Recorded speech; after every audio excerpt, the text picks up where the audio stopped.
बिगड़ता जा रहा है तुम्हारा, और तुम्हारा मस्तिष्क कार्य ही नहीं कर रहा। तुम्हें वास्तव में परिस्थिति कितनी बिगड़ गई है और आगे क्या हो सकता है इसका अनुभव भी नहीं हो रहा।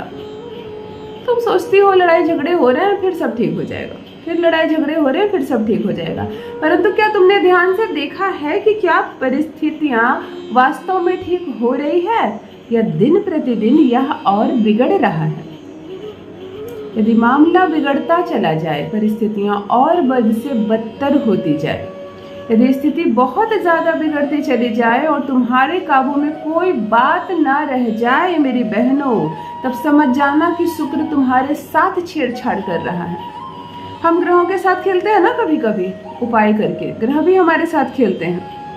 मनुष्य के अंदर इतनी शक्तियां कम होती है कि वो ग्रहों को बिगाड़ या संवार सके, परंतु ग्रह बहुत मजबूत होते हैं। यदि कुंडली में एक ग्रह भी बिगड़ जाए ना तो वो तुम्हारी संपूर्ण जीवन को पलट कर रख देते हैं। इसीलिए कोशिश करो अपने किसी भी ग्रह को अपनी आदतों की वजह से मत बिगाड़ो।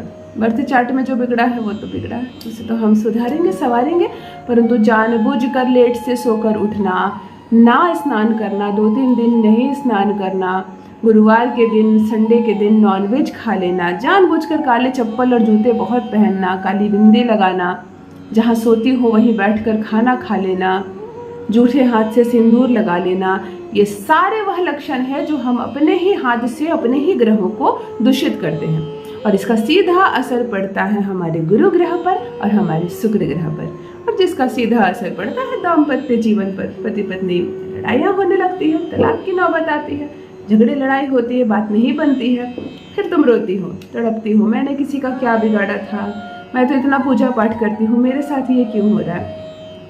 तुम ध्यान से यदि अपनी दिनचर्या में भी कुछ आदतों को सुधारोगी, हमेशा बाल में कंघी करना है, कुछ लड़कियां बस ये मोड़ कर कुछ लगा लेती है क्लचर और दिन से रात तक वही उलझे से बाल रहते हैं, तो तुम्हारे जीवन भी वैसे ही उलझ जाती है। स्नान करती हो और फिर से शरीर में कोई खुला हुआ वस्त्र धारण कर लेती हो, ये मत करना।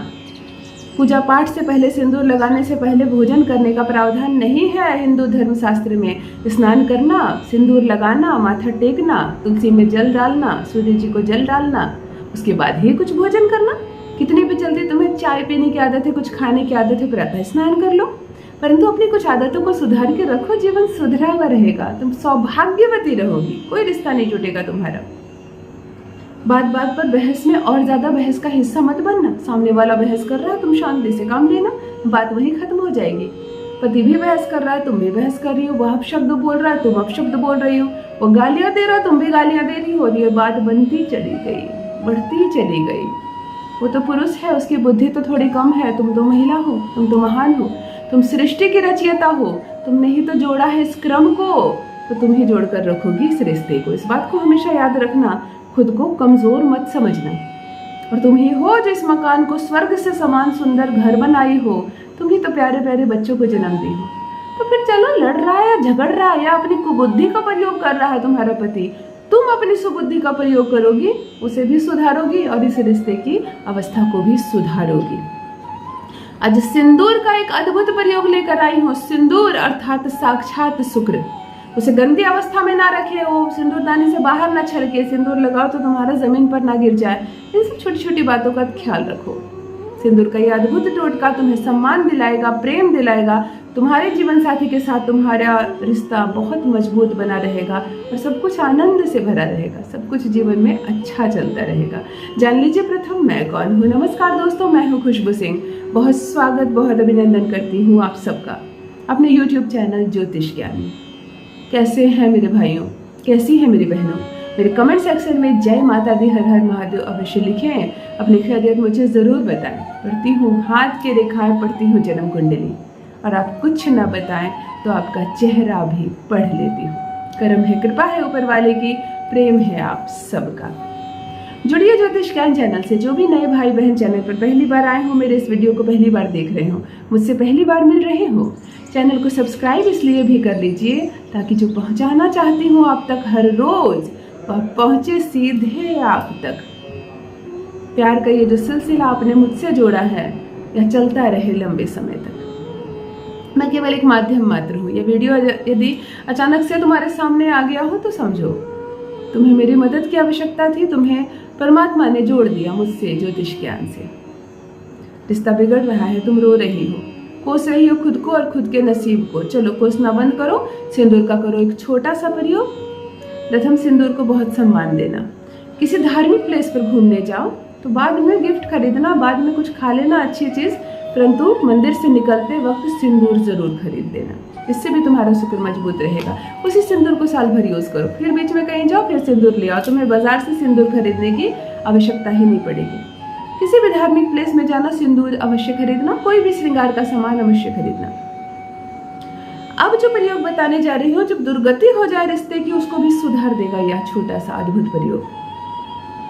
एक छोटा सा सिंदूरदानी खरीदना, किसी भी धातु का बना हुआ हो, पीतल का हो, स्टील का हो, चांदी का हो, मिट्टी का हो। आजकल सुंदर सुंदर शीशे लगे हुए, लेस लगे हुए, खूबसूरत खूबसूरत सी सिंदूरदानी आती है, ले लेना एक छोटा सा किया। सर्वोत्तम चांदी का, मैं हमेशा नहीं कहूँगी चांदी का, जरूरी नहीं तुम अभी खरीद सको, सक्षम हो, तुम्हारे आसपास हो, कोई भी मिले तो खरीद लेना, सर्वोत्तम चांदी का।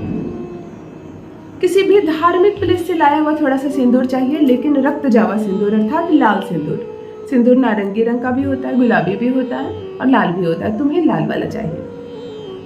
लाल सिंदूर ले लेना। एक छोटा सा कागज का टुकड़ा लेना, इतना छोटा सा कागज का टुकड़ा, उसमें लाल कलम से अपने पति का नाम लिख देना। केवल नाम ही लिखना, सरनेम लिखने की जरूरत नहीं, शर्मा गुप्ता ये सब मत लिखना, केवल नाम लिखना। मुकेश है तो मुकेश। सिंदूरदानी में प्रथम पति के नाम का चिट डाल देना। अब किसी भी धार्मिक प्लेस से लाया हुआ सिंदूर इसमें भर देना, लेकिन पूरा ऊपर तक मत भर देना, हाफ से थोड़ा ज्यादा, यानी कि 2/3 भर देना। बात समझ में आ गई? पूरा ऊपर तक मत भरना, सिंदूर गिरता है फिर छलक के। 3 लौंग लेना, तीनों की फूल नीचे की ओर हो, गुच्छी ऊपर की ओर हो, उसकी पकड़ पकड़ कर तीनों लौंग सिंदूर के अंदर पूरी तरह से डाल देना, अब दिखाई ना दे। वैसे भी एक बात बोलूं, लौंग को जब भी आपको अभिमंत्रित करना हो, वो सिंदूर की क्रिया में तुरंत अभिमंत्रित हो जाता है। उसमें वशीकरण की अद्भुत क्षमता है। जिसका नाम तुमने डाला है ना, वो तुमसे तुम्हारे सिंदूर से चिपका ही रहेगा। सिंदूरदानी को बंद कर देना। यह काम तुम्हें शुक्रवार को करना है। शुक्रवार की रात्रि को इसे अपने पूजा घर में ले जाकर रख देना और संपूर्ण रात्रि में ही रहने देना। माता लक्ष्मी के सामने रख देना। अगले दिन इसकी एक उठा कर ले आना। इस सिंदूर से किसी भी माँ को मत लगाना सिंदूर, ये तुम्हारे लिए है। और शनिवार से तुम नित्य इस सिंदूर का प्रयोग करना। यदि तुम लिक्विड सिंदूर लगाती हो तो मांग के अंदर ये सिंदूर थोड़ा सा लगा लेना, उसके बाद ढक लेना, अपने लिक्विड लगाना। यदि तुम सिंदूर शो नहीं करती हो, ऑफिस जाती हो, कॉलेज पढ़ाने जाती हो, नहीं दिखाती हो सिंदूर, तो तुम अपने बालों को खोलकर अंदर लगा लेना और ढक लेना। परंतु यह तुम्हारे मांग में अवश्य लगे और प्रतिदिन लगे। बस तुम इतना करो और देखो कैसे यह सिंदूर तुम्हारे पति को, तुम्हारे सिंदूर को तुम तक खींच कर लाएगा। अवस्था धीरे धीरे बदलने लगेगी, अचानक चमत्कार नहीं होगा। अगले दिन तुरंत वो कॉल नहीं कर देगा, अवस्था बदलने लगेगी। बिल्कुल शैम्पू से रगड़ रगड़ कर इस सिंदूर को मत छुटाना। तुम स्नान करना, उससे धुलना होगा धुलेगा, पर लाल जब तक वो दिख रहा हो, पाउडर वाला सिंदूर, उसे छुटाना मत, तुम उसे छुड़ाना मत। बस तुम इतना करो और देखो क्या अद्भुत चमत्कार होता है तुम्हारे जीवन में। अपना अनुभव मेरे साथ भी अवश्य साझा करें। बस मित्रों, आज के लिए इतना ही। रखिए अपना ख्याल, रखिए अपनों का ख्याल। बहुत बहुत धन्यवाद।